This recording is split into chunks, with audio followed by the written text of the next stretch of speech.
combined GDP of more than 240 billion US dollars. The East African community is becoming bigger and broader. But is this good for the regional bloc? The benefits will be felt immediately, and indeed they're already being felt by way of certain industries like the banking sector taking a first mover advantage of going and seeing how they can promote businesses between the East African community. This week on Inside Government, we're talking to the Principal Secretary in the State Department of EAC, Dr. KBC Desai, on the importance of DRC Congo becoming a member of the East African community and what does this mean for Kenya. Watch the conversation right here on KBC Channel 1.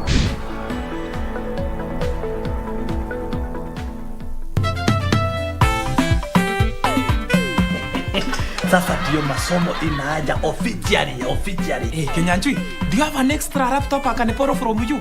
Yani hapa tuko biashara wewe unaongelea mambo ya kubolo. Kubolo no, lakini kununua iko sawa sawa. Wait, Julia, you mean there's a school where people are taught how to bleach? Kamene. Emojis are those two little icons, the colored ones, normally on WhatsApp or text messages. So, where was I? Hapo kwa pa. Well, that was the other unfinished story. This is another one. So 17 engagement parties and none of them is yours. Julia, I ask again. Uone sida hapo? Classmates, every Saturday on KBC.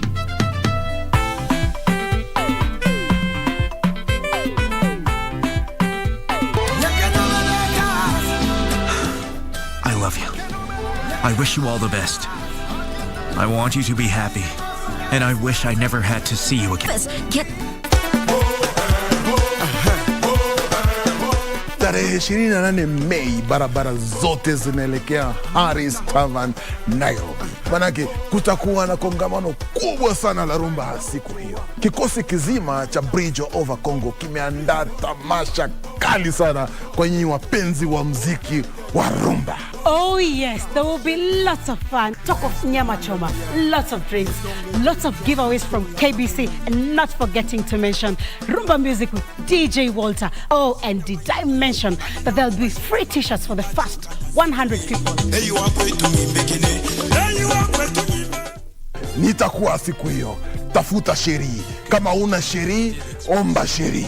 Nitakuwa your host Simeon Mfumo with my running mate Winnie Marie Jose. Yay!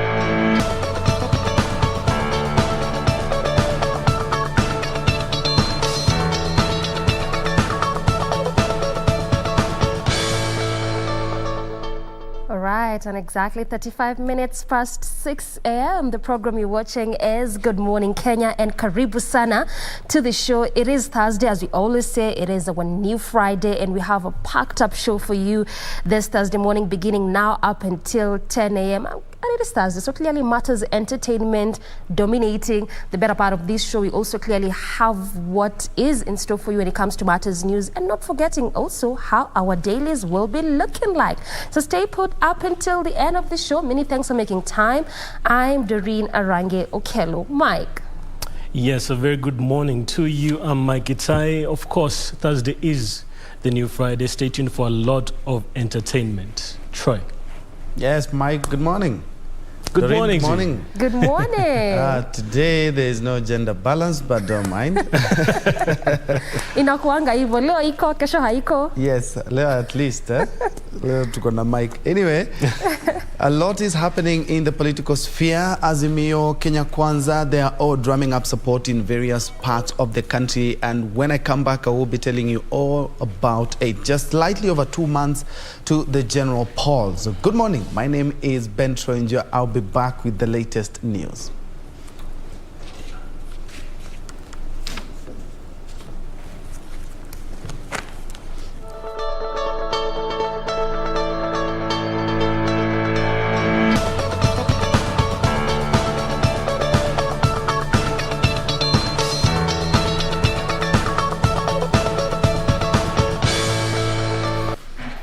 Good morning once again. Let's look at what we have lined up for you this morning. Azimio la Umoja One Kenya Coalition Party presidential candidate Raila Odinga has pledged a university, a Kenya Medical Training College, better infrastructure, water for residents, and industrial revolution for the Vihiga County if he is elected president. Speaking on day one of his Western Kenya tour, Raila urged voters in Vihiga to elect him as president, promising to uplift the lives of residents and engineer development in the region. Wednesday was first of the 5 days that the Azimio Brigade, under the stewardship of the coalition's presidential flag bearer Raila Odinga, intend to spend in Western Kenya, starting off with a town hall meeting in Majengo, Vihiga County. It was here that the DAP-affiliated leaders asked the ODM chief to put his Azimio house in order amid claims that some political parties under the Azimio One Kenya umbrella were being taken for granted. We want to be involved fully in everything that is happening in Azimio. As other parties, unapotembea, jua ya kwamba uko na UDP, uko na DAP, uko na KANU, uko na Jubilee, wote ni watoto wako, you must treat them equally. Representatives of various groups in the meeting, including teachers' unions and the clergy, used the opportunity to lobby for their interests, even as they vowed to vote for Odinga in the August polls. Baba, Rais wa tano, nataka nikuambie watu walemavu tunataka nafasi yetu katika serikali yako. In response, Odinga promised an inclusive government where the interests of every Kenyan will be catered for. The former Prime Minister said he will implore President Uhuru Kenyatta to issue Kaimosi Friends College a university charter. Nataka kuambia nyinyi kwamba kabla Uhuru hajatoka kwa ofisi, atakuja hapa kupeana charter. Kila mtoto ambaye amezaliwa katika taifa letu, hata kama wazazi hawana pesa, atapata fursa sawa ya elimu. Kuanzia nursery, kuingia primary, kuingia secondary, kuingia tertiary, mpaka chuo kikuu. Odinga thereafter led the Azimio Brigade in campaign stopovers and rallies across Vihiga County, where he promised more goodies for the locals. The first 100 days of Baba's government, utasikia naona mabadiliko makubwa kabisa. Hawa mama naona hawawezi yote, utakwenda kando. Sawa. Area leaders ruled out the prospects of Musalia Mudavadi and Moses Wetangula of mobilizing 70% of the Western vote for William Ruto. Serikali ya nusu mkate Western tulipata mawaziri wengi sana kutoka kwa Raila Amolo Odinga. Kweli si kweli? Mulisikia akitupa masharti yoyote? Sisi watu wa magharibi mwa Kenya, kura yetu yote tarehe 9 mwezi wa 8 tuweke kwa Raila Amolo. Waluya tumeamua raundi hii tunapea Raila afunge bao. Mara ya mwisho Raila awe rais. Lazima tumpatie hii kura, tumpatie vile tulikuwa tunampatia, hata tuzidi hapo.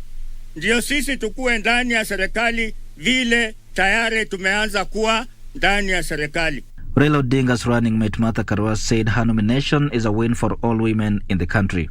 Na hata ingawa niliwania kiti ya urais 2013, wakati huo matumaini ya wengi haikuwa juu, sababu ilikuwa ni vigumu sana kumaliza nikiwa mshindi.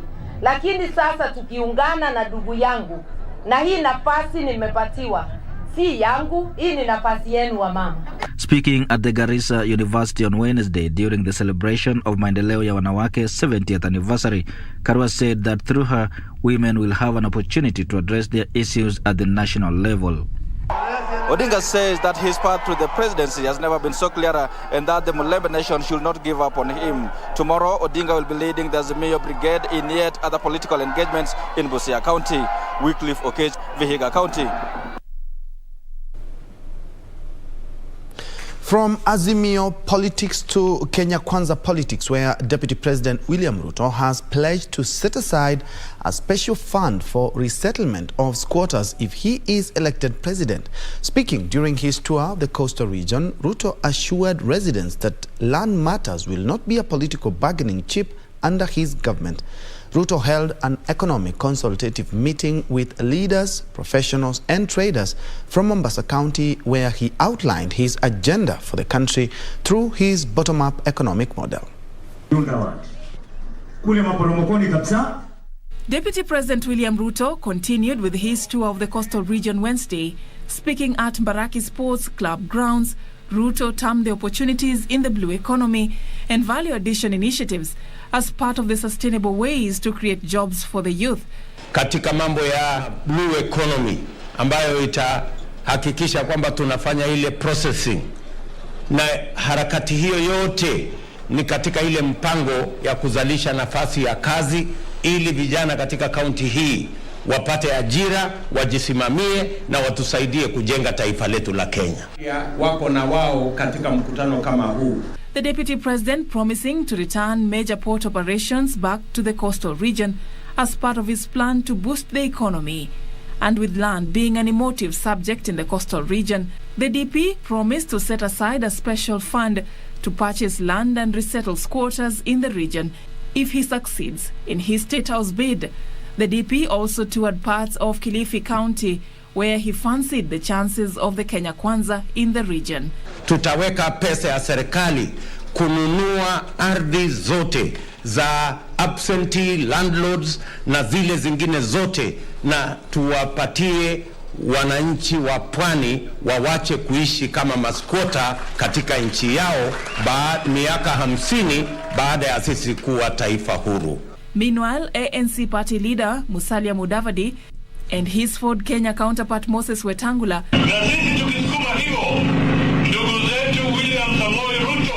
sustained the Kenya Kwanza popularization campaigns in the western region. Tumesema kwamba tunataka tufufue viwanda. Kwa mkataba tunasema tutatenga pesa ya Nzoia, tutatenga pesa ya Mumias, tutatenga pesa kuhakikisha kwamba kuna agro processing nyingine iongezeke katika counties za western Kenya. Kama wanasema mkataba ya Weta na Musalia na Chief Hassan ni mbaya, wacha watuletee yao tuone. And Madira Member of Parliament Rigathi Gachagua, who is the UDA presidential running mate, led similar campaigns in Uasin Gishu County. Gachagua denied claims that a Kenya Kwanza government would close up big corporations. Wawachana na mimi nifanye kazi ya kupanga uchumi. Sababu nikienda pahali niseme tutapanga namna hii, wanachukua matamushi kidogo wanapindua.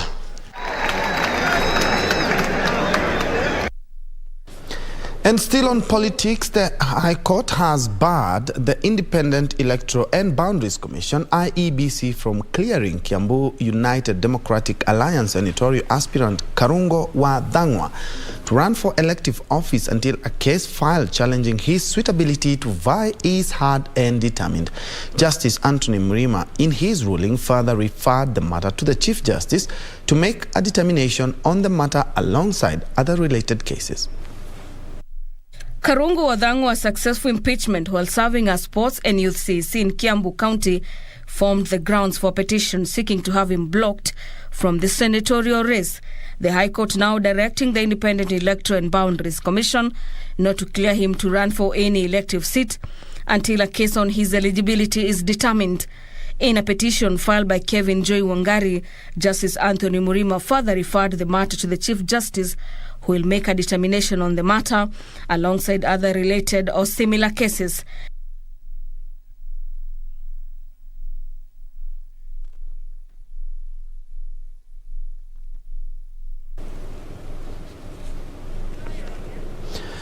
In other news, members of parliament tore into each other on Wednesday as they engaged over National Executive's failure to appoint a substantive secretary to the cabinet who is supposed to chair the assumption to the office of the President Committee. While MPs allied to the Azimio la Umoja, One Kenya Coalition Party supported the response by the chairperson on Justice and Legal Affairs Committee, Muturi Kigano, that the position was being held in acting capacity by the head of public service. Those allied to Kenya Kwanza Alliance felt that the executive had failed to provide reasons for leaving the crucial office vacant. In the first petition, which was filed on April 25th, two Mombasa residents, Ndoro Kayuga and George Odhiambo, had sued to block Sonko from contesting. The two argued that the former governor was removed from office for contravening Article 75 of the Constitution by behaving in a manner that demeaned the office of a county governor. On April 27th, Kayuga, however, withdrew from the case, saying it has taken a political trajectory rather than being legal. Odhiambo, however, said he will continue with the matter. On Tuesday, Mombasa High Court Judge John Mativo allowed Odhiambo to continue with the case despite Kayuga's withdrawal. In a separate case filed by Transparency International, Kituo cha Sheria and Haki Yetu, the trial also argued that Sonko had violated the Constitution. Kesi yangu iko before Justice Mativo. Judgments ya ile kesi ya kwanza iliwekwa na wanaharakati ilikuwa ifanyike jana. Ikasemekana itafanyika baadaye. Bado kuna kesi nyingine pia wanaharakati wameniwekelea ya kutosimama na inaendelea Jumanne. The organizations said Sonko should not be allowed to contest for any seat. Justice Mativo, who was today expected to issue orders on the two cases, said he couldn't issue further orders on the matter since it is now with the Chief Justice Office. The CJ is now expected to constitute a three-bench judge to hear the matter. The cases are expected to be consolidated into one, since they are all challenging Sonko's chance of being allowed to vie.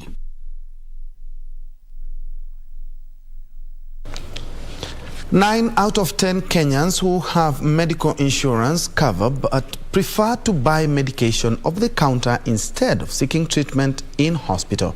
A spot check by the Kenya Broadcasting Corporation in Nairobi indicates that most Kenyans do not seek doctor's opinion when unwell. And as Zainab Said reports, this situation is a cause for alarm, with the Pharmaceutical Society of Kenya now calling for stringent measures to check the sale of medicine over the counter, with tougher penalties for those found operating pharmacies illegally. 5 days after the government issued a warning against self-medicating with painkillers, a cross of Kenyans claim it is close to impossible to stop the use of over-the-counter medication. Kitu wa kwanza serikali ifanye, atengeneze hospitali kila region, kila mahali wakaribia kwa wananchi. Pale kupatiana, unaambiwa dawa ni hela ngapi, unalipa, anakuandikia hapo, anakuambia utakuwa unakunywa kwa siku mara ngapi. Yeah. Joseph Karanja, a boda operator in the Nairobi Central Business District, says despite having a medical insurance, long queues in hospital have left him no option but to visit chemists and pharmacies in his neighborhood whenever he is unwell. Dari huko kuna raini, wale wako through, labda mtu anaenda shughuli zingine, vitu kama hizo. Hospitali zikuwe nyingi, like after one. Same sentiments are shared by Ann Divo, who cites lack of medicine in health facilities as the reason for not seeking a doctor's prescription when ill. Hata madawa hospitalini, kwa sababu ile dhana tuko nao sahi, hata unapoenda hospitali unajuanga tu hamna dawa, naenda kutumwa chemist. Kwa hivyo unaona kuliko nitumwe sinijitume tu. The Pharmaceutical Society of Kenya is warning against the increased use of self-medication, decrying lack of regulations to control the use of the over-the-counter medication. The Poisons Board is actually shutting down a very large number of pharmacies. Unfortunately, they shut them down, and the next day somebody goes and opens them back again. And this is because the public is willing to go and buy stuff. It's easier to do that than to go to a clinic and be checked. 2 tablets on a pump every day. Who works with this patient? And each drug carries a side effect. So who helps this patient? Currently, a bill seeking to amend subsection 5 of the Pharmacy and Poisoners Act, sponsored by Nandi Hills Member of Parliament Alfred Keter, is awaiting the second reading in the National Assembly. It proposes to bar sale of medicine without a prescription signed by a registered medical practitioner, dentist or veterinary surgeon. If enacted into law, anyone found selling over-the-counter drugs without prescription will be fined 30,000 Kenyan shillings or face a jail term not exceeding 3 years or both. Even as the government continues to caution Kenyans against over-the-counter medication, many argue that high cost of medication in the country is still a challenge to them in seeking a doctor's opinion. I'm Zainab Said. Now, members of parliament have unanimously, opposed recommendations by the National Treasury Cabinet Secretary Ukur Yatani to tax basic commodities such as maize, wheat and cassava flour. Led by Member of Parliament for Kitui Rural, David Mwalika, the lawmaker said Kenyans are choking under the rising cost of living and pending bills, hence the need to cushion the mwananchi. Members of Parliament debating the 2022-2023 budget were unanimous in calls to exempt basic commodities from taxation. Members of Parliament noted that Kenyans are navigating uncharted waters following the Russia-Ukraine conflict that has occasioned a sharp increase in the cost of fuel and basic commodities, hence the need to cushion the public. Especially on issues of food, because, Mr. Speaker, if people can't afford food, then the country shuts down. These are essential commodities which we should not actually impose VAT on. There had to be fund set to mitigate against this high cost of living. Legislators said Kenyans are yet to recover from the COVID-19 disruptions, hence the need to amend the tax measures as well as budgetary allocations in this year's budget towards reducing the cost of living instead of exacerbating the situation. This pandemic has caused loss of jobs, this pandemic has caused loss of income, this pandemic has caused loss of lives, and every single day Kenyans are battling. Look at these budget estimates, Mr. Speaker. We need to consider some of the key drivers of this budget. They said the government should focus on reducing or clearing pending bills, completing stalled or ongoing projects, as well as debt servicing. We need to finish all the roads and pay all the suppliers. We have to do something about the pending bills. Let's take it very, very seriously. The issue of unpredictable weather conditions and crop insurance initiatives also came out prominently in the debate, as legislators noted that more funds should be allocated to cushion farmers from the adverse effects of climate change. We should have a factor insurance so that the farmer is assured of what to do, what will happen if he fails to get the yield as he's supposed to get. We have not even said what we are doing about the drought and people who are losing their livestock. Mr. Speaker, we need to put a fund aside for that. Elsewhere, Agriculture Cabinet Secretary Peter Munya insisted the national government should reserve the right to license coffee value chain players, differing sharply with the Senate that wanted the role to be performed by county governments. Munya says the Agriculture and Food Authority should continue licensing coffee marketing agents, as county governments are tasked will only be marketing the coffee. The Senate last week rejected amendment to the coffee bill by the National Assembly, noting that most of the contentious issues had been watered down. The bone of contention was the licensing of the marketing agents that the senators said solely rest with the county government, since agriculture is a devolved function. I want to call upon the Senate to take its rightful position of protecting devolution as envisaged in Article 96. Because the Ministry of Agriculture must be told that it is only policy that they retain at national level. Any other part of implementation must be given to counties to do there, and such as license. After they found their own market, then the ministry has been, and that is why they want to reverse these things, that they have been putting barriers to get direct licenses to export their coffee to wherever they want. And today, Agriculture Cabinet Secretary Peter Munya says licensing of marketing agents and other value chain players is a national government function, and the devolved units are only allowed to market coffee grown in their counties. But licensing somebody who is going to buy and sell cannot be a county function. Cannot be, because it's trading. So when people don't understand that difference, you read the word marketing, then you confuse it with having delegations to go out there and market. You miss the point. Despite this, the Presidential Coffee Subsector Reforms Implementation Standing Committee insists that the licensing of coffee marketing agents rests with the Capital Markets Authority, a recommendation that has been dismissed by Munya. Trading, you are trading a commodity that is not yours, okay?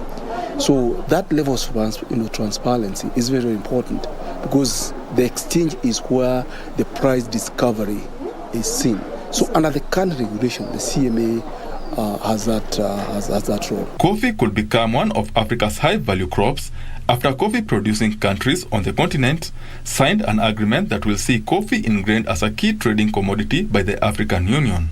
Coffee is strategic. Coffee impacts our economies. It's the second largest traded commodity, and therefore must be given that attention.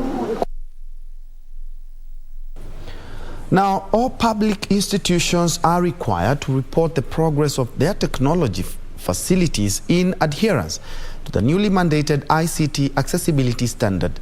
The assessment will gauge their ability to cater for people with disabilities. Public Service Cabinet Secretary Margaret Kobia says it is essential that people with disabilities are not excluded from digital services and opportunities availed by the government.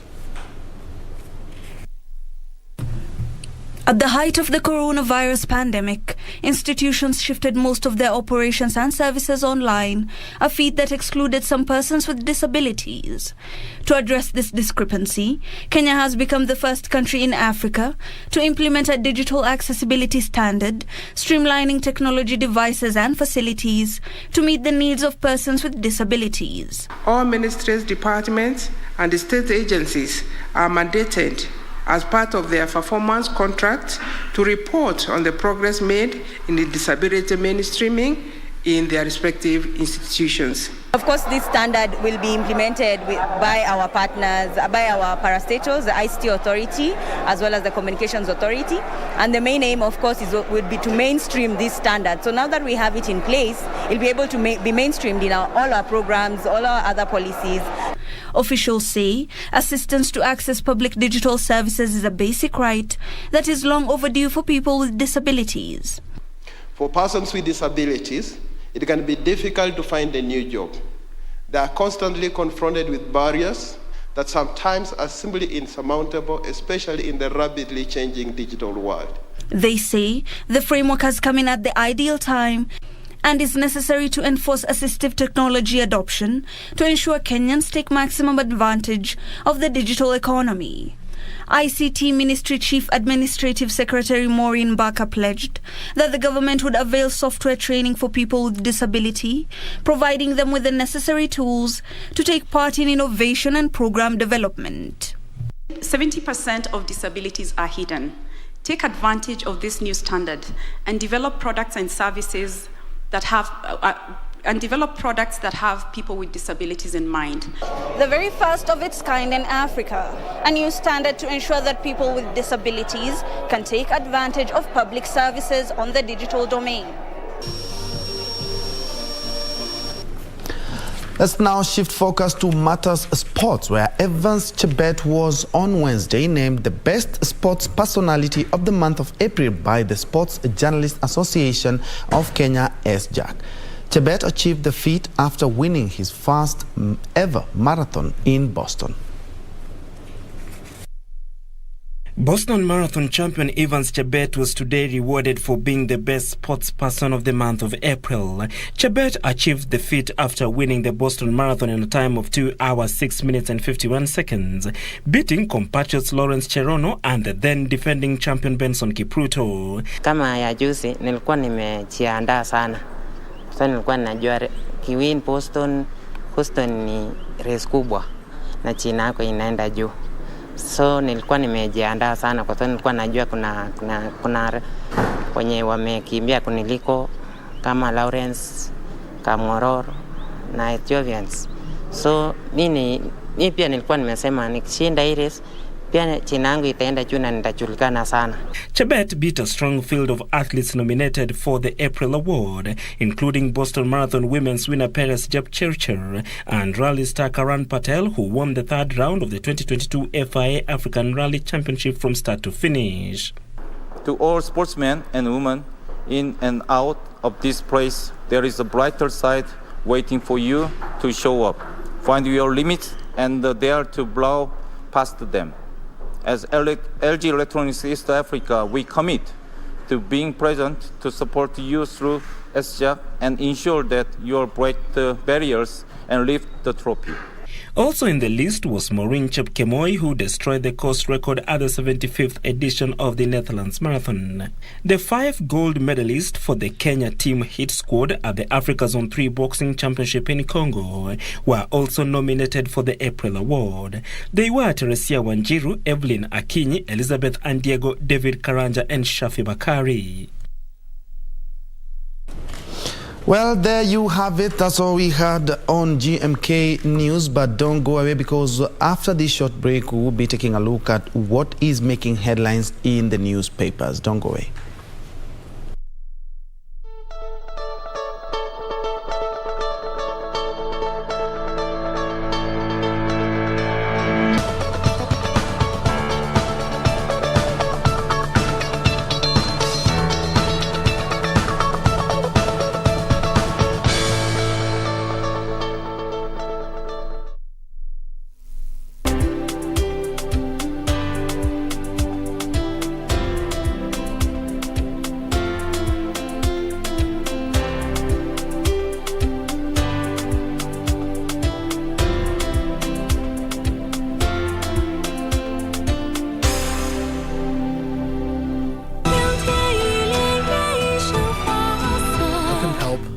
Thinking of you. And I know you're the only girl I wish to spend my life with. If you put a stop to this marriage, are you going to step up and be responsible for her happiness? I'm wondering about your own family background.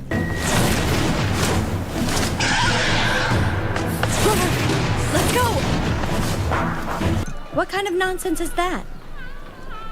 Have people been gossiping? Is it just gossip? 都是家乡。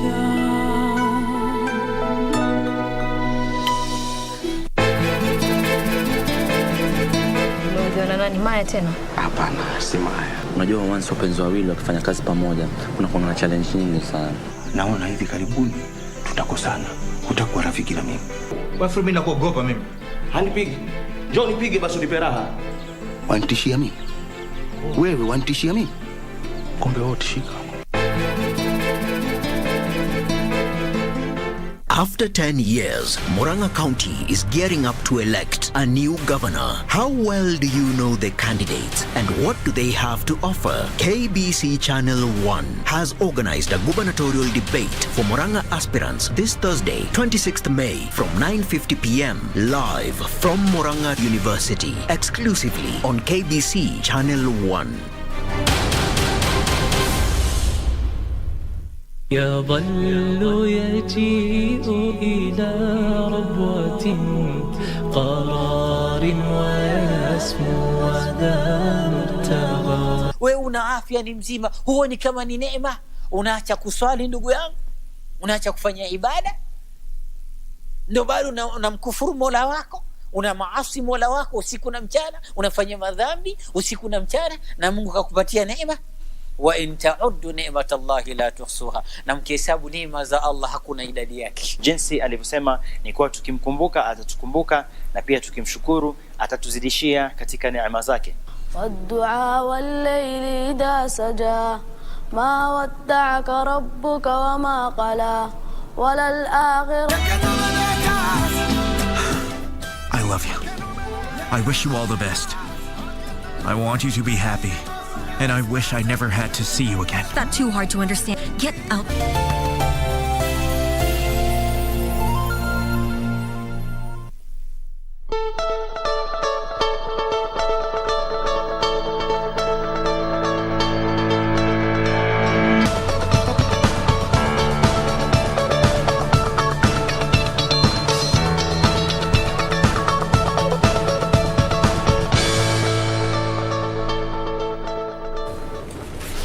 Welcome back to Good Morning Kenya. Let's have a look at what is making the headlines in the newspapers and shaping up the country, and especially when it comes to matters politics. This is the Star. The headline: campaign cash fight disrupts Kenya Kwanza. Says that some affiliates protest they are being misled by the big boys. This is an issue that also came up in Azimio and made PA, and even the Alfred Mutua-led party say that they are having or being handed the short end of the stick. And when it comes to campaigns, they say they are equal members and equal members of the herd. That is the headline in the Star. But something else that is connected to what we are talking about when we say about the finance bill: fuel subsidy tops Treasury, 64 billion extra budget appeal to MPs. The National Treasury has asked for 64 billion to stabilize fuel prices. This is after the international market also went up a day or two ago. Now Treasury is seeking additional funds to ensure that the fuel prices do not go up and increase the budget to Kenyans. And still on matters politics, cash fight disrupts Kenya Kwanza. There are concerns that UDA, Ford Kenya and ANC are receiving preferential treatment. That is something that has come up as well in the Azimio la Umoja. Raila and Mudavadi in a do-or-die combat for Western votes. Azimio la Umoja presidential candidate Raila Odinga is leading the Azimio la Umoja Kenya Kwanza campaigns to the Western region for 5 days. Yesterday was the first day. They were in Vihiga, is something that we also carried in the news. Of course, dangling some political goodies when talking about a university, a Kenya medical training college, among others, if and only if he is elected president of this republic.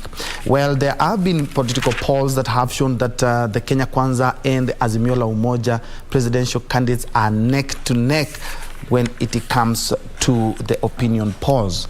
All right, MP Baraza quizzed over branding state vehicle with UDA colors. This is a story that emerged on Monday after a CDF vehicle actually was branded with UDA colors and logos for both the Kimilili MP and also the Deputy President. But that vehicle is supposed to be a government vehicle, registration number GK948J, but was replaced by the MP with a fake number plate, KBS 709. He was quizzed for over 2 hours yesterday, and it has been revealed that the new number plate, or the fake one, is from his brother's vehicle, where the MP is expected to be charged with misusing public resources, but that is yet to come to fruition.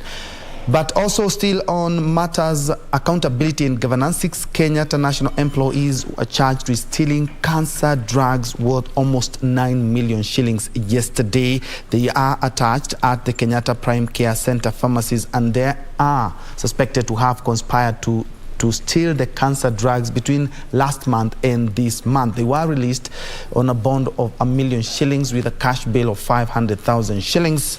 And the case is expected to be mentioned in June of this year. There is an interesting read that, of course, we have touched on 8 in our news. Pharmacists now link drink spiking to brain damage. If you have ever been a victim of a spiked drink using drugs commonly known as mchele, you are at risk of brain damage. There have been several exposés, and also you do remember the man that was shot dead at Mirema in Kasarani on Monday last week.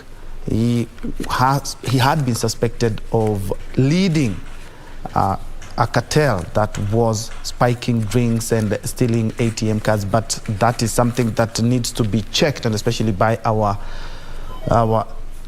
medical institutions, because if it has adverse effects on the brain, then we are having a big fight in our hands. That's the Star. Let's now cross over to the Standard. Ruto's radical land plan jolts Raila camp. DP Ruto has unveiled the grand plan. This is something that we also carried in our news, to buy off large swaths of land of idle and idle parcels for benefits of the landless if he is elected president. Kenya Kwanza is in Mombasa. At least yesterday they were in Mombasa, as Azimio are in the western region. Something else that came up yesterday is that Kalonzo keeps his presidential hopes alive.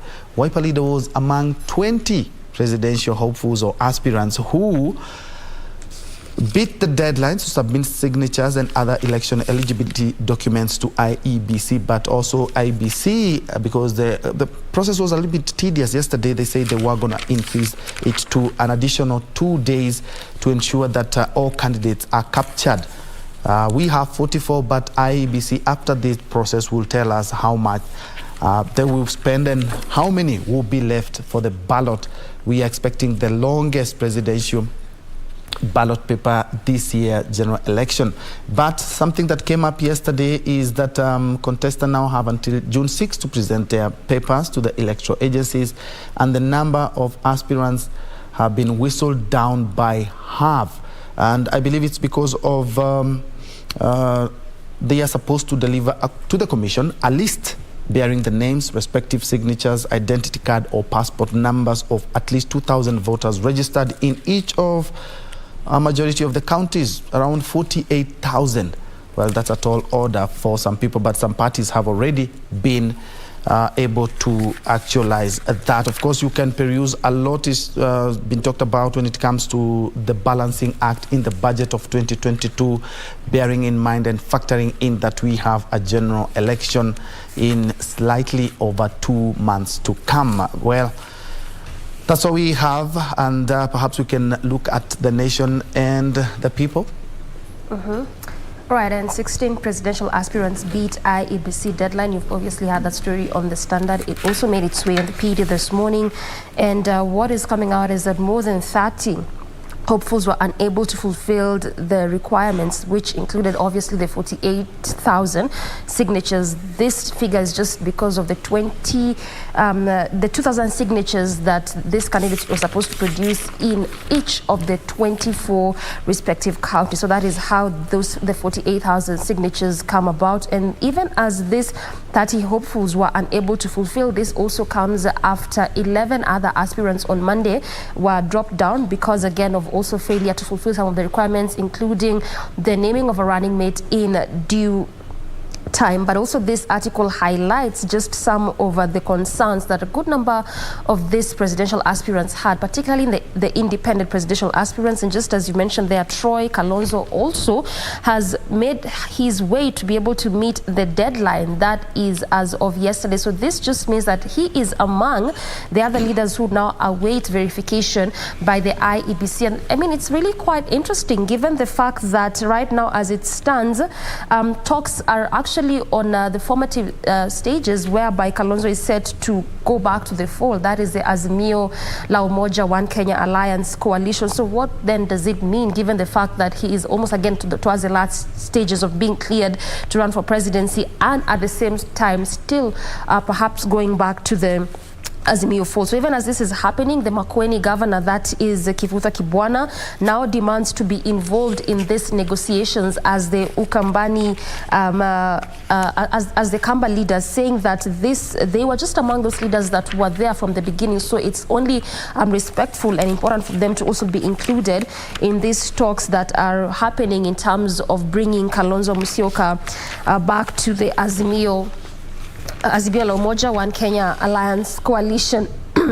And also with just 74 days to the polls, now the Azimio leader promises Western region a range of goodies if he wins.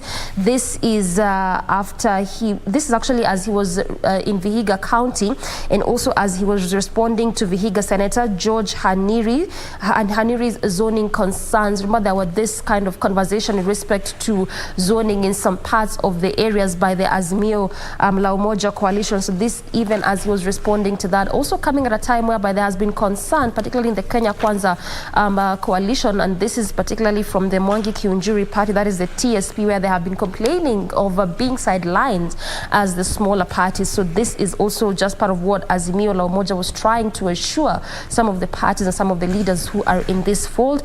And also that is continuing. Obviously, again, these leaders are just out there trying to continue popularize their bid, and Ruto was at the coast. So he anchors the coast tour on graft war as Gachagua woos Rift Valley. Again, obviously talking about issues to end corruption if at all they get elected to office on August 9th. So even as that all is happening, the mini budget was tabled yesterday to the National Assembly, and it just shows that so far 24 billion has been spent on emergencies. This include the fuel and fertilizer subsidies, and also what is coming out is that the funeral budget, the funeral of the late President Kibaki cost taxpayers 260 million, which was part of the 24 billion that had been set aside for emergency fund. And also the government mules new strategies to spur COVID-19 vaccine uptake. Remember that the state had also just done away with some of the COVID-19 measures. So part of what the ministry is saying, even as they try to target 19 million adults and 2.9 million teenagers by end of June in terms of vaccination, they're trying to look for ways in which at least they can change Kenya's attitudes towards the take of the vaccine. And also we obviously have that particular story concerning the Kenya National Hospital staff who have been charged with theft of cancer drugs, and now they have released on bond. And lastly, there's this story that I just want us to touch on just a bit. That is the failure of the Green Park terminus. This was actually supposed to happen on Tuesday, and tomorrow we're supposed to be having the opening of areas of Langata Road, but on Wednesday, that was yesterday, the NMS came out to say that this is not going to happen. They really didn't quite give a reason on their part. What came out is basically what the Matatu Association had been complaining about, as well as also what a section of Kenyans had been complaining in respect to this Green Park bus terminus, key among them being where they are going to key among them being where they're going to just be standing by as they're going to be standing by as they drop off and pick passengers. And also one of the concerns from the passengers was the fact that the distance is really quite long between the terminus and the CBD. So this is some of the things that the NMS was trying to look into. But again, the concerns that are coming out is that why is this launch taking so long? This is just after 20 months in which this entire process has taken, and also after 3 test drives that were done last year. Mike. Yes, and very quickly, the Daily Nation, the front page of the Daily Nation, the main headline is Decision 2022, uproar over CJ's polls gag order. Uproar over CJ's polls gag order. Lawyers condemning Chief Justice Martha Koome's decision to gag advocates and litigants from making comments on any presidential election petition. While it's still being heard, with the Law Society of Kenya describing the decision as drastic, unjustifiable, and ambiguous. The lawyers are lobbying. They're saying the lawyers' lobby has threatened to sue the CJ if she fails to rescind the plan to criminalize the comments. Still on the front page of the Daily Nation, focus on Nyandarua. Battle by Kiari Ndegwa, Waithaka and Kirika to oust incumbent Kimemia concentrates on the populous Kinangop area. Matters politics. Deputy President William Ruto of Kenya Kwanza Azimio la Umoja leader Raila Odinga and their Wiper counterpart Kalonzo Musyoka were yesterday among the least at least 16 aspirants who met the deadline by the Independent Electoral Boundaries Commission to submit their supporters' endorsement signatures. The clearance is set for between May 29th and June 6th. Still on the front page of the Star, it's matters of about cost of living. Nairobi's poor bear the brunt of high cost of living. More on that. The cost of living has increased fastest for the Nairobi's low-income earners. Just a quick look at the statistics. 71% of people in Nairobi are low-income earners, with 46,355 shillings being the amount of money that they spend on a monthly basis, and the high-income earners spending 184,300 395 shillings. Data from the Central Bank of Kenya shows that while the cost of living rose by 5.9% for Nairobi's low-income earners, it only rose by 3.77% for upper-income earners, 4.05% for middle-income earners. Last but not least, on the front page of the Star, Kibaki funeral cost 260 million shillings. The state burial for former President Mwai Kibaki cost the country 260 million shillings. The expenditure on the country's third president burial is contained in the national government supplementary estimates for the 2021-2023 financial year, tabled in the National Assembly by National Treasury Cabinet Secretary Ukur Yatani. The estimates, however, have not unbundled the expenditure to show the money as allocated. That was the front page of the Daily Nation. We'll be back after this.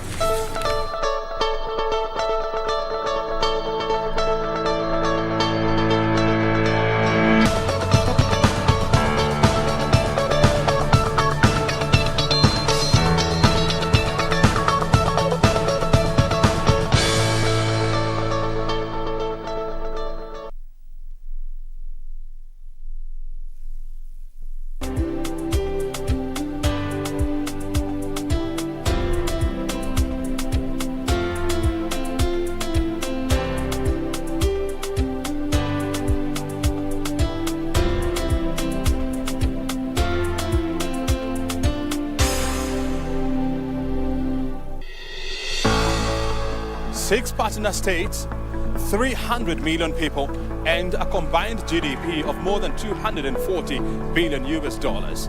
The East African community is becoming bigger and broader. But is this good for the regional bloc? The benefits will be felt immediately, and indeed they're already being felt by way of certain industries like the banking sector taking a first mover advantage of going and seeing how they can promote businesses between the East African community. This week on Inside Government, we're talking to the Principal Secretary in the State Department of EAC, Dr. Kevin Desai, on the importance of DRC Congo becoming a member of the East African community, and what does this mean for Kenya.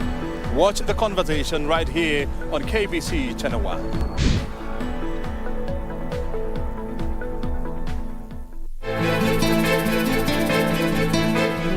Ni Maya tena? Hapana, si Maya. Unajua once wapenzi wawili wakifanya kazi pamoja, kuna na challenge nyingi sana. Naona hivi karibuni tutakosana. Hutakuwa rafiki na mimi. Wewe mimi nakuogopa mimi. Hanipigi. Njoo nipige basi unipe raha. Wanitishia mimi? Wewe wanitishia mimi? Kombe wote shika.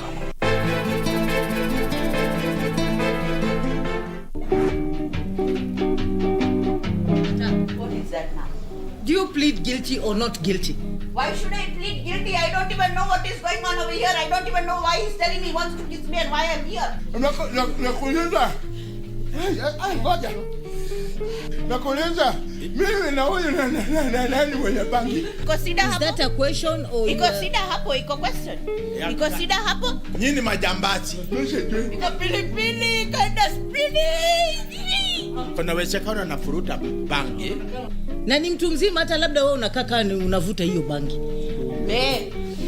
I don't understand. How much did you say?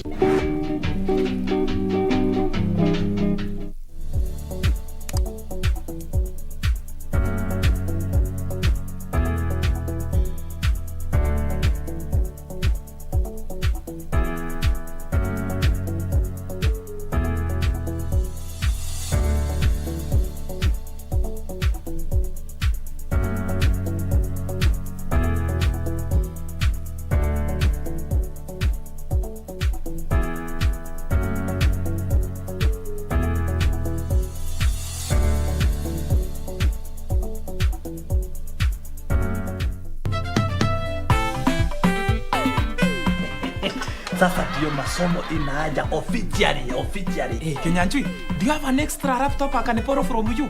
Yaani hapa tuko biashara, wewe unaongelea mambo ya kubolo. Kubolo no, lakini kununua iko. Sawa sawa? Wait, Julia, you mean there's a school where people are taught how to bleach? Kamenem. Emojis are those two little icons, the colored ones, normally on WhatsApp or text messages. So, where was I? Apo kwa pa.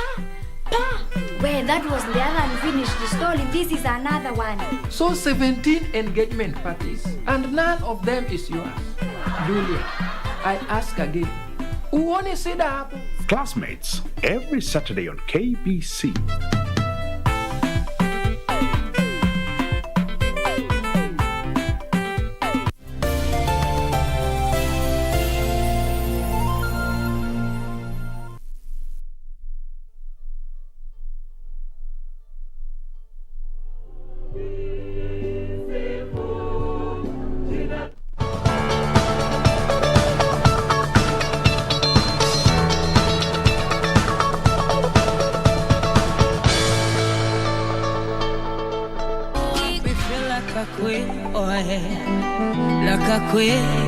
Me want to be as forever.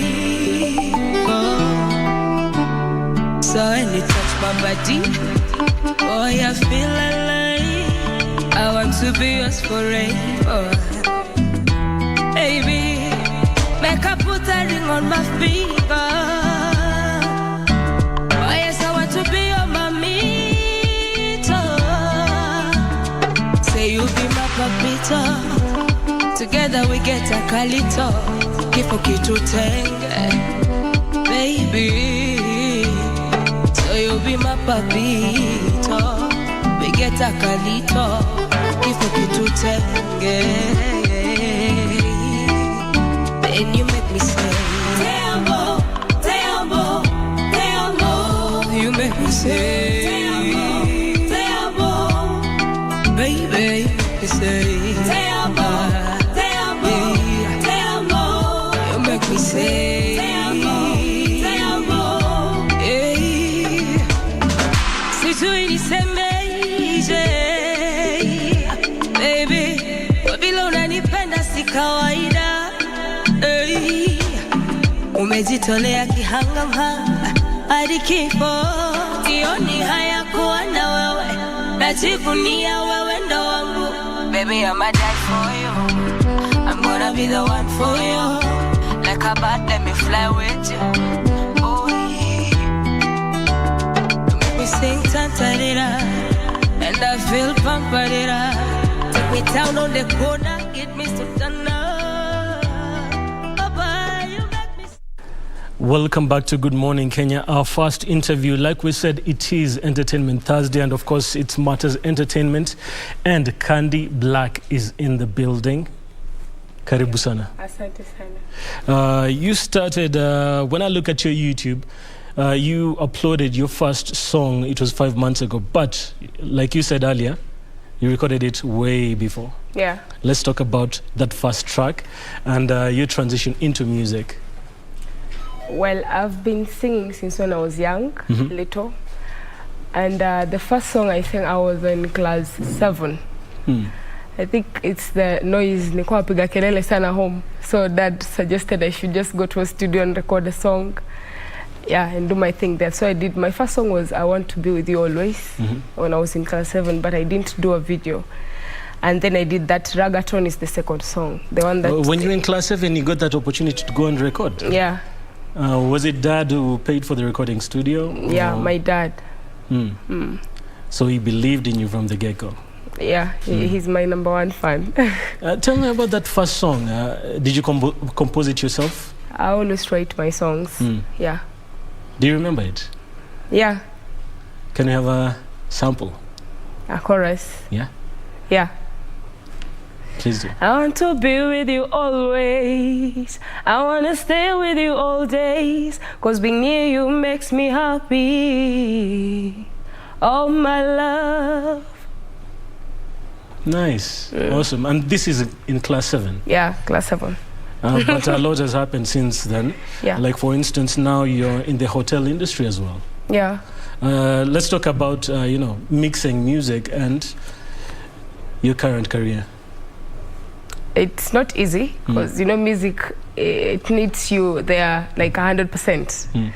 But now with life, you have to balance everything. So I try my best to make sure I'm kwa studio niko. Mostly I do my recordings tonight, at night, yeah. And then work inafanyika mchana. Yeah. And is there anyone who's guiding you within the industry? Many people. Many people. My dad being one of them. And then I had a manager called BHB Godwin. But now there is someone who is helping me.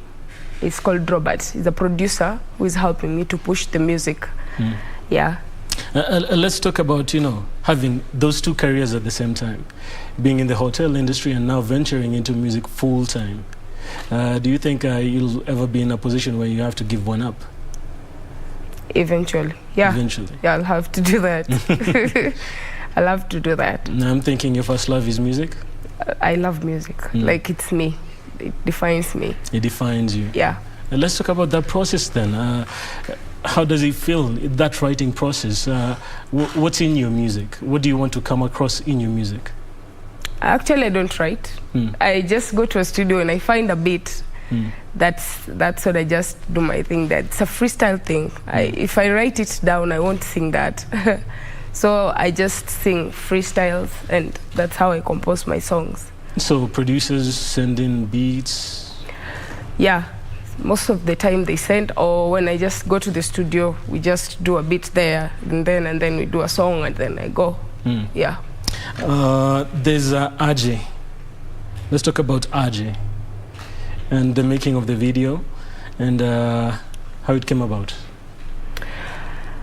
Ajay. Ajay. I sang that song when I was sick. My producer pushed me to do that song. He was like, "Umekaa muda mrefu bila kurecord. So today that you're here, you have to do something." So that's when I did that Ajay song that day, and they did a video. Actually, alikuwa plan everything. I didn't do anything. Like, it didn't cost me anything. Yeah. So you were feeling unwell, but you had to record? Yeah. I was very sick. Very sick. So what motivates you in music? Because, I can tell you were pushing through. So what motivates you? Life, everything. I just sing about anything. When I sing, I feel okay. Yeah, it's like something I have to do every day. Yeah. In terms of management, you said you have a manager now? I had. I don't know if he's still there or not. Well, what do you mean? What do you mean by that? I had a manager when I was still working with them, when I was still here in Nairobi. So I moved back to my hometown in Maseno. So when I moved back, the other studios, me, I think it's favor or something. I always don't even pay in the studios. They just call me and tell me, "Candy, you have to come and do a song with us, blah, blah, blah." So when I do that and it's good, they offer to do a video. So now I think that's why I went wrong. The manager wasn't okay with that, like me doing a video somewhere else or a song. But I was doing those songs and sending them back to him. So now when I did a video and uploaded that first video of, say, 5 months ago, I was supposed to upload it long time ago, like 3 years back or 4. But he refused. So I said, and I had a YouTube channel, and it was just that way. You're telling people to subscribe and you have nothing there. Like, they're like, what are we going to see there? So I just did that. I uploaded the videos, and so I kind of got mad at me or something. Okay, thank you very much. We're going to return back to the music with Candy Black, but first, Ben Troy. Yes, indeed, today, Mike, is a great day for Kenya. Today is a day of repentance and praying for the nation. For the last 19 years, the National Prayer Breakfast have been carried on, or has been. Each and every year we do pray for our country, and on the 19th edition we do expect the head of state, his deputy, and of course a lot of leaders at Safari Park today. But we have our very own Kamche Menza, who is on standby to tell us exactly what is happening. Kamche, if you can hear me.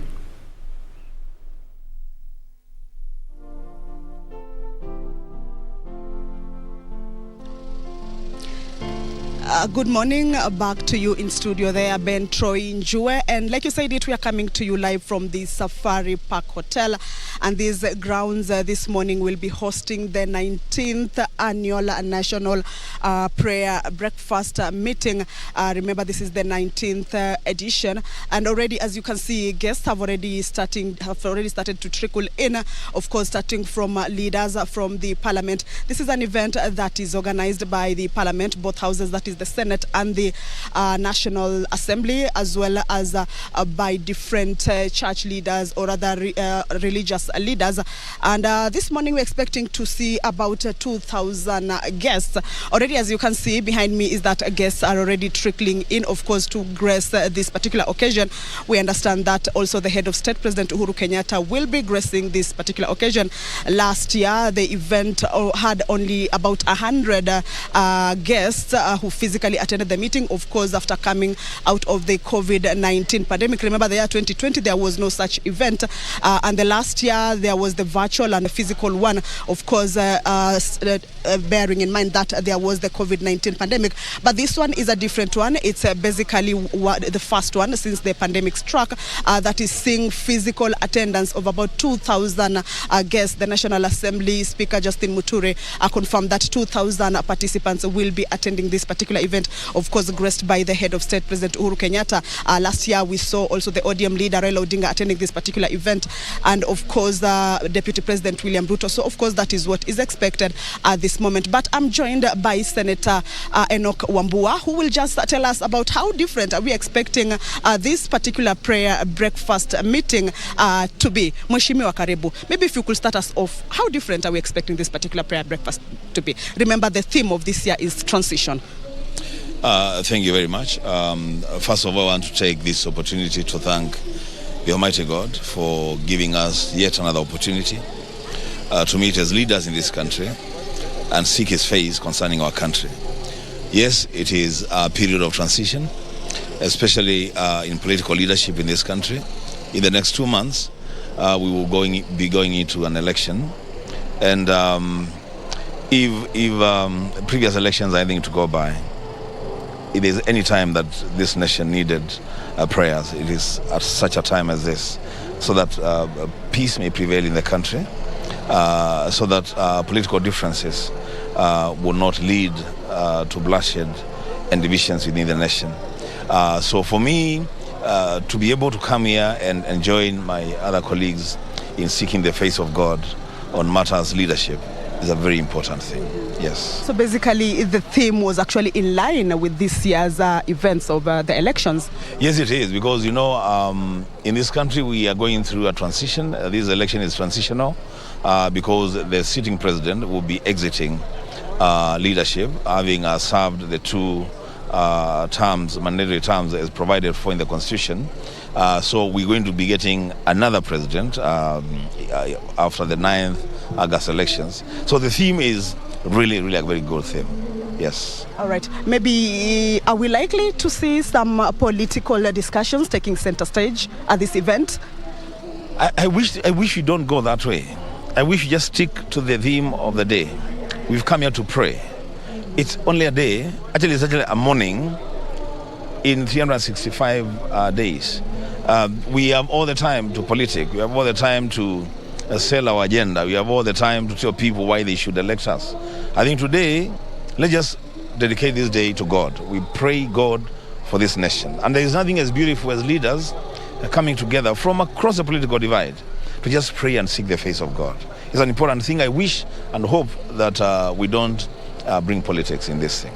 Yes. Thank you so much, Mheshimiwa. I wish you all the best as you mingle with the other leaders inside there and pray for the nation. Well, like you heard it from Honorable Senator Enoch Wambua, is that he hopes that perhaps there will be no too much politics, but actually the leaders and, of course, church leaders or religious leaders and, of course, the other leaders from the different cadres will be focusing on the agenda of the day. This particular event usually happens on the last Thursday of the month of May, and today is the 26th. This is the last Thursday of the month of May. So it is an event that is likely to to see a lot of discussion around it. This event is an ecumenical event, of course, offered under the auspices of the speakers of the National Assembly, both the National Assembly and the Senate. In this case, Honorable Justin Muturi and Honorable Kenneth Lusaka, and organized by a group of dedicated volunteers, which make the National Prayer Organizing Committee. And what we understand is that the purpose of this National Prayer Breakfast meeting, of course, is to meet, engage, interact, and together pray for the nation, of course, in the company of fellow leaders from all sectors of the society. And like I told you, Troy, the theme of this year is a transition. And of course, like you heard from the leader, is that this is a very crucial period, or a very crucial year, in that we understand that in the August 8th, 9th of this year, the country will be going into the general elections. And it is a transitional government where, of course, a new president will be taking charge. And that is basically what we expect to be the message of today. Of course, basically, the church leaders or the religious leaders trying to tell the leaders what exactly they should be embarking on, what are their flaws in this particular 10 years as a new president is likely to take charge, what are the flaws, what are the wins, and of course, how are we supposed to be making our way forward. The last prayer breakfast, President Uhuru attended. Of course, Deputy President also was here. ODM leader Raila Odinga was also here. So we will be looking forward to see these leaders come here. Of course, different leaders, the political leaders, the religious leaders have already trickled into the auditorium, and of course, in a few, the prayers will be beginning. I will now hand you over back to Studio Troy, but of course, we will be linking up to let you in on what exactly is happening on these grounds on this particular day. Back to you in Studio Troy. Thank you so much. That is our very own Kamche Menza, who is keeping a keen eye on the National Prayer Breakfast. An interdenominational prayers will be carried out today as it's all systems go. Guests have already started streaming in, as you have seen on your screen, and we are expecting over 2,000 guests. Last year, 100 guests because of the COVID-19 protocols, but today, a day for repentance and praying for the nation. The transition is the theme of the prayer day, and we expect a host of leaders from the political divide, and all we can pray for is that the sincerity and honesty, so that we may able to pray for the nation as we gear towards the 2022 succession polls. Mike, back to you. Thank you very much, Ben Troy. Back to the interview, we have Candy Black in the building. Remember, the hashtag is Good Morning Kenya, or This is KBC. That's on Facebook, Twitter, and Instagram. Join in on the conversation. You're about to tell me a joke. Oops. Wow, I joke. That's tricky. That's tricky. Yeah. Okay, let me ask you this. You've been performing, recording, since you're in class 7. How about performing? How do you handle performance anxiety? Performing. The moment I'm on that stage and I utter just one word, that's it. I'll be fine. Yeah. But I think I always have a problem with going now. There, standing in front of those people and all that. Oh, before the performance Before itself. the performance, yeah. But if I just stand there and utter one word, then I'm good to go. Yeah. Unaweza kumbuka the first time you perform? Yeah. It was in a Ushago place called Huisero.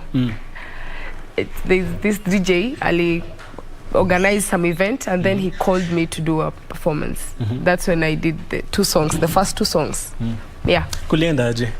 Watu walikuwa, because I can imagine, at that moment ulikuwa a new artist, watu bado wajui your songs. What was going through your mind? I was scared, let me say, for the first time. But when I started singing, you know, I'm crazy naturally. If I start singing, I am someone else. So when I started singing, they followed. Yeah, and the chorus was so easy to do, so they just followed. You just followed. Yeah, it was easy for me. I enjoyed the first performance. The first performance. Yeah. Now, in terms of music, what's the most challenging part of this industry for you?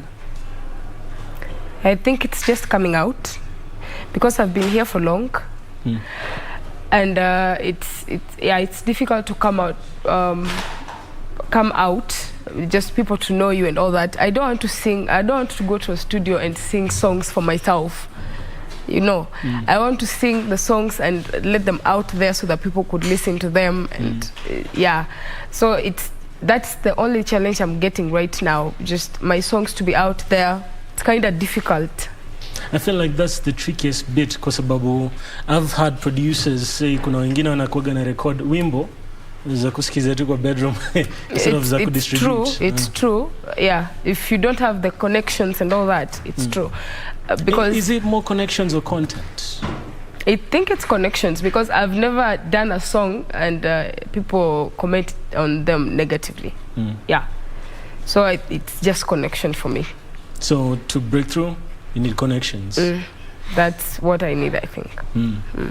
Okay, let me ask you this. Your dad has been holding your hand since class 7 in this music industry. Since when I was little. Since when you were little. Yeah.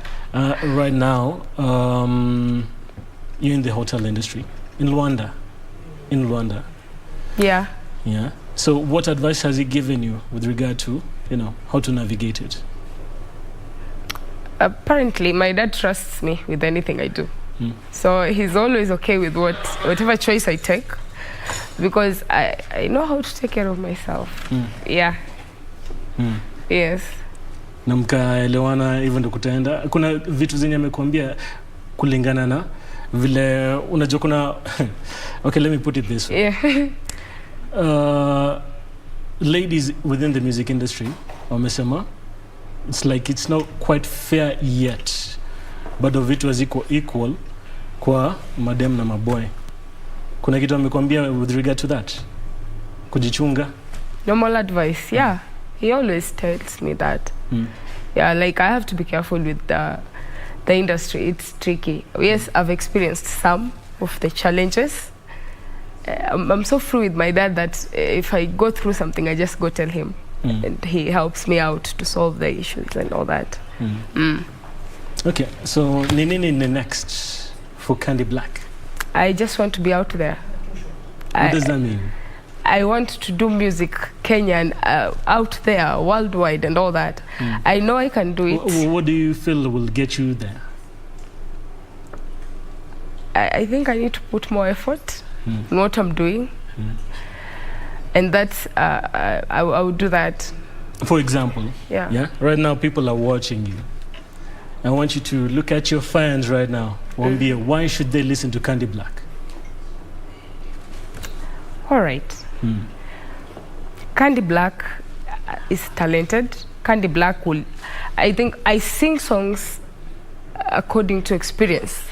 I just don't write something or just wake up one day and I do something that I've experienced or my friends have experienced or what. So in one way or the other, I think I'm teaching out there through my music, because that's the only way I can communicate to my fellow youths and help in the society. Yeah. So I want them to believe in me. I will not let them down. I'm going to do it best. I'm going to try my best to push and put more effort in whatever thing I'm doing right now. Yeah. They should just trust in me. That's what I just need from them. Yeah. Kabla tumalizie nataka tuongee matters content. I love having conversations about content na wasanii. Gengeton. Kuna beat ya Gengeton umerushiwa vile wanakuaga na kurushia beat? I think I have one. I sang with it. The song is called Playboy. I have not done a video, but it's called Playboy. Yeah. Kuna isha mpya yenye inatokea kwa Gengeton. Unaona kama unaweza interact nayo? Mashebeteng. I don't. No, I've never. Okay, sijai fanya Gengeton songs. They just gave me that beat and I did my own way. Yeah. Bado jai Lombotov? Sijai Lombotov. Siezi Lombotov. Utames. Utames? Yeah. Okay, maybe within a collabo environment. I can do that. You can do that? Yeah. EP coming up? Yeah, actually, I have a lot of songs. So many songs. Yeah, so it's just time. Ziko already recorded? Already. Some of my songs I can't even, unless you put them, I listen and then say, this is my song. Yeah. So when are we going to receive it? Very soon. Yeah. I was waiting for this opportunity and I thank the county for giving me that. Amazing stuff. Thank you so much for coming through to Good Morning Kenya. Thank you. I'm so humbled. And what one is kupata wapi on social media? Candy Black Official on my YouTube channel. I'm called that. Facebook, I'm called Candy Black just. And Twitter, Instagram, all the platforms niko Candy Black too. YouTube ndio lazima yake official. Yeah. Safi sana. That was Candy Black. Kumbuka unaweza mpata on her social media platforms. We'll be back after this.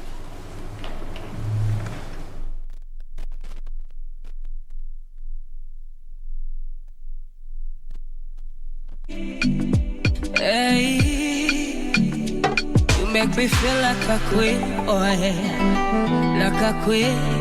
Me want to be as for so when you touch my body, oh yeah, feel alive. I want to be yours forever, baby. Make I put a ring on my finger. Oh yes, I want to be your mommy. Say you be my papito. Together we get a calito. Kifo kitutenge, baby. So you be my papito. We get a calito. Kifo kitutenge. Then you make me say, te amo, te amo, te amo. You make me say, te amo, baby. You make me say, te amo, te amo, te amo. You make me say, te amo, te amo. Hey, sijui nisemeje, baby. Vile unanipenda si kawaida. Umejitolea kihangama hadi kifo, sioni haya kuwa na wewe, najivunia wewe ndo wangu. Baby, I'ma die for you, I'm gonna be the one for you. Like a bat, let me fly with you. Oh yeah, you make me sing tantarira, and I feel pamparira. Take me down on the corner, get me sultana.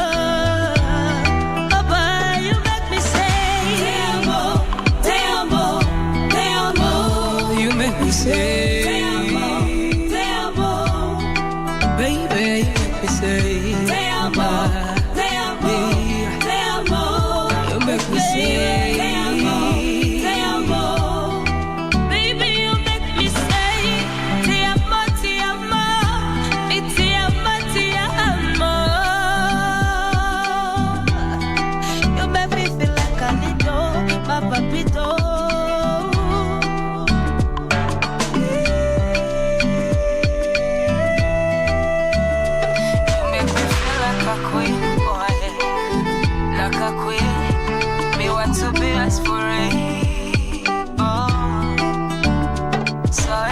My body, oh yeah, feel alive. I want to be yours forever, baby.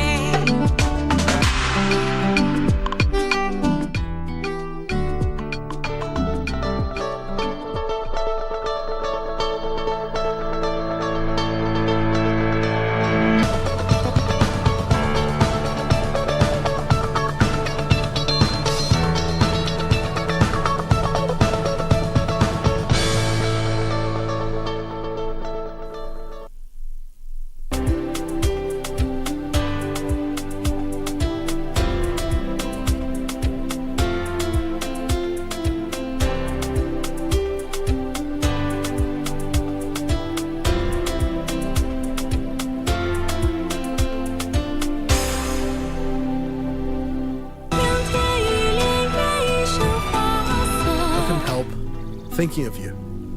And I know you're the only girl I wish to spend my life with. If you put a stop to this marriage, are you gonna step up and be responsible for her happiness? I'm wondering about your own family background.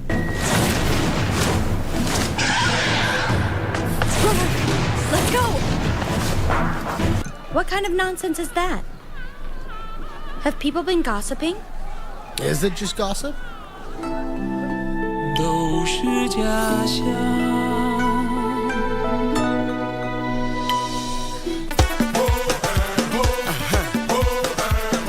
Tarehe 28 Mei, barabara zote zinaelekea Harris Tavern, Nairobi. Manake kutakuwa na kongamano kubwa sana la rumba siku hiyo. Kikosi kizima cha Bridge Over Congo kimeandaa tamasha kali sana kwa nyinyi wapenzi wa muziki wa rumba. Oh yes, there will be lots of fun. Talk of nyama choma, lots of drinks, lots of giveaways from KBC, and not forgetting to mention rumba music with DJ Walter. Oh, and did I mention that there'll be free t-shirts for the first 100 people.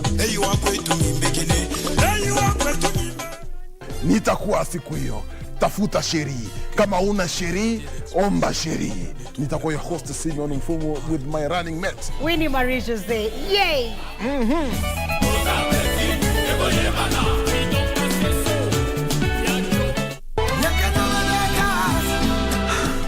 I love you. I wish you all the best. I want you to be happy. And I wish I never had to see you again. Is that too hard to understand? Yes, Murang'a County is gearing up to elect a new governor. How well do you know the candidates and what do they have to offer? KBC Channel 1 has organized a gubernatorial debate for Murang'a aspirants this Thursday, 26th May from 9:50 p.m. live from Murang'a University, exclusively on KBC Channel 1.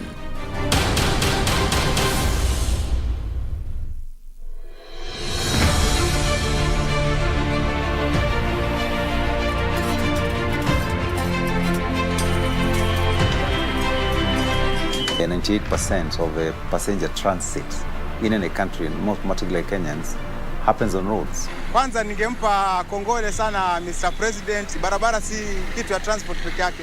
Sisi ni ofisi yetu. Muuza mboga, muuza matunda, muuza kila kitu hapa. Ni barabara ndio kupeleka. Tuna pongezi kubwa sana kwa sababu barabara imetengenezwa mzuri. Wametutengenezea barabara kama ya Ulaya. Yote haya kwenye KBC Channel 1.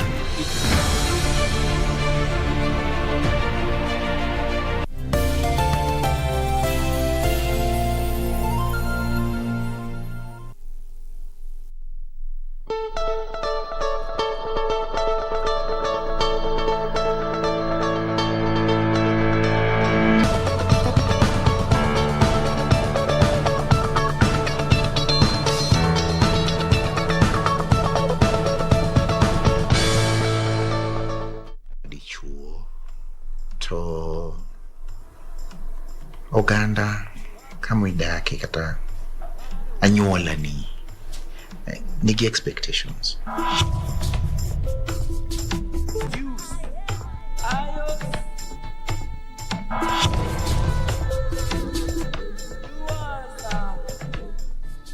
We are pregnant.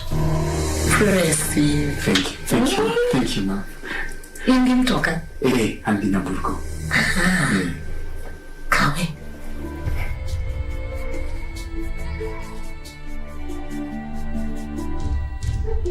Akoni baba inyis nyathini yo, ileru wang'e. Mondo lu chike, nikako nego bed no dak babana. 16 good years. Na minwani Canada. Kata mzungu muti minya luwa kule. Okay. Waye kataka we airport kibiliche. Nape. Yay, and just what you're watching is actually a trailer from Tipo, the film. It's a feature film. Yes. Sasa now wasanii hadi washaanza kunichanganisha hata anyway. But this is the conversation you're about to have in this second part of our interactive segment this Thursday morning, all about the film industry.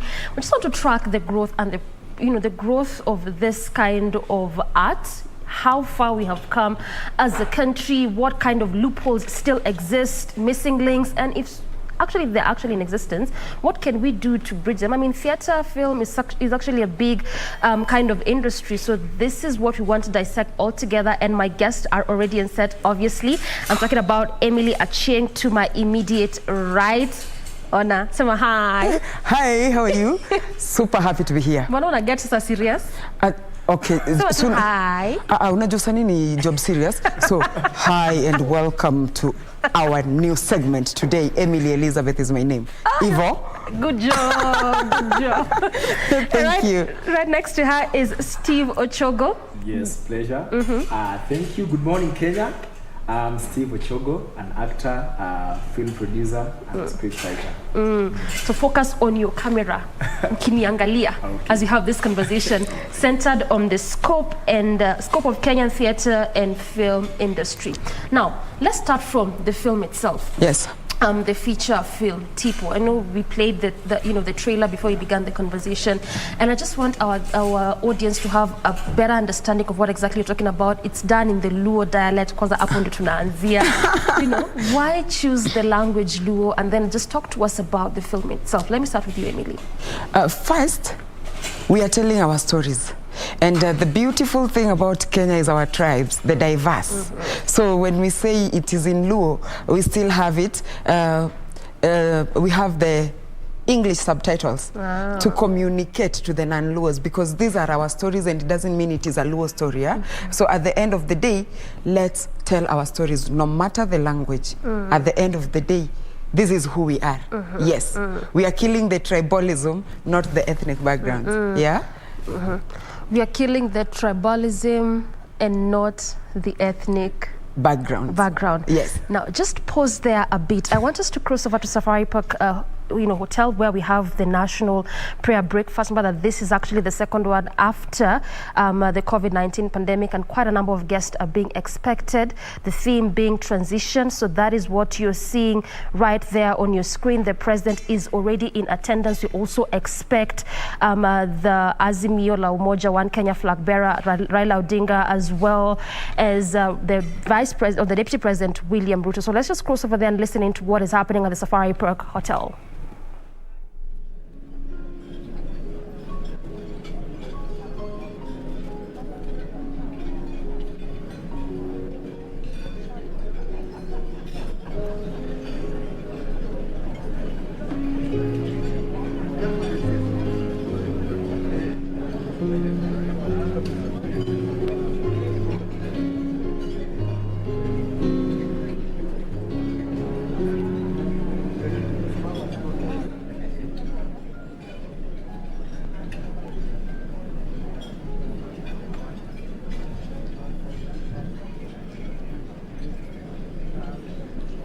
Good morning and welcome to the 19th National Prayer Breakfast. Your Excellency Uhuru Kenyatta, President and Commander-in-Chief of Kenya Defense Forces. Your Excellency Dr. William Ruto, Deputy President, the Honorable Martha Koome, President of the Supreme Court, and the head of our judiciary, the Chief Justice. Speakers,